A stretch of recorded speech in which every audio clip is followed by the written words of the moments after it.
चलिए दोस्तों, अरविंद अकेला कल्लू जी के आने वाले नए गाने के बारे में बात कर लेते हैं। जो कि ये गाना काफ़ी कमाल का होने वाला है, बहुत ज़बरदस्त गाना है। तो आज हम इसी गाने के बारे में आप लोगों से बात करने वाला हूँ इस वीडियो में। तो वीडियो को लास्ट तक देखते रहें। और जो लोग भोजपुरी बुढ़ हंगामा चैनल को अभी तक सब्सक्राइब नहीं किए हैं, वो लोग सब्सक्राइब कर लीजिए। चलिए वीडियो को शुरू करते हैं। नमस्कार दोस्तों, मैं हूँ सतीश। हमारे नए वीडियो में आपका स्वागत है। आज हम जिस गाने के बारे में आप लोगों से बात कर रहा हूं, फाइनली ये गाना रिलीज होने जा रहा है। वो आगे बात करेंगे किस चैनल से रिलीज होगा, पहले गाने के बारे में बात कर लेते हैं।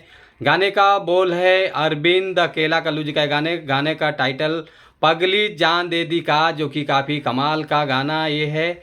और इस गाने को गाए हैं अरविंद अकेला कल्लू जी और काजल राज जी। और इस गाने को लिखा है दुर्गेश भट्ट जी।